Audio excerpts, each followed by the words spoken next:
looking back, I really should have figured out that I was ace earlier because all of the signals pointed to it.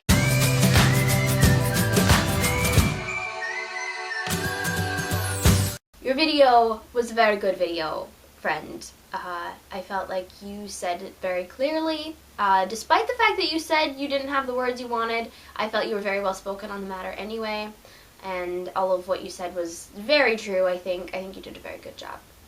When you were talking about the consent aspect of it and the whole concept of being entitled to sex with someone that you're in a relationship with or that you're attracted to, that seems to be really common in the world today, it made me think of some very specific things that made it really hard for me to accept asexuality for a while. I still struggle with it sometimes. But anyway, here's my point. We haven't really talked about this, like even personally as friends, and this isn't something I usually broadcast on the internet because I don't want to deal with backlash, but I'm a very spiritual person. My faith is very important to me, and as such, if I were to get into a long-term relationship, if I were to, say, get married, I would want it to be with someone who shared my values, you know what I mean? Like, in the same way that I wouldn't marry someone who hated cats, I wouldn't want to marry someone who was not also a spiritual person with, you know, a strong faith like I have.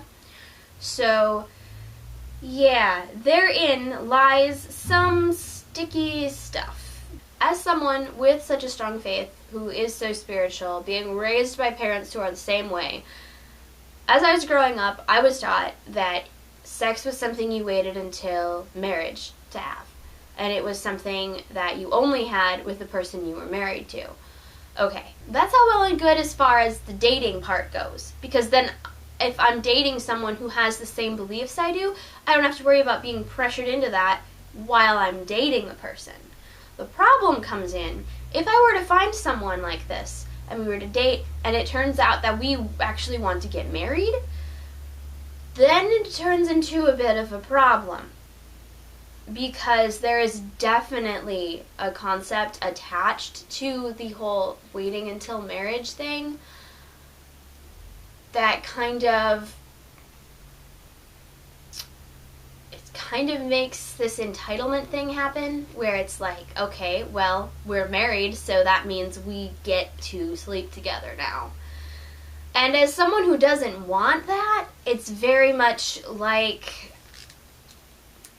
honestly, the only thing that comes to mind is in one of the books in the Babysitter's Club series, there is a scene with the girl with the overly protective father where he says, okay, finish your dinner and then you may do your homework, as if it was some kind of treat, like to be able to do your homework. And that's the kind of same thing that I'm getting. It's like, oh, when you get married, you get to do this, you know, and I don't want to do it. So it gets kind of messy. And that's where the feeling like a disappointment thing kind of comes in.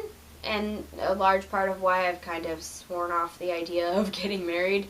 It just kind of comes along with a lot of concept of entitlement to another person's body. There's one scriptural verse in particular in the Bible that just makes me cringe every time I read it, because it definitely has this idea of you don't get to decide, your husband or wife gets to decide, which I don't like that. I don't like that. Yeah, no thank you.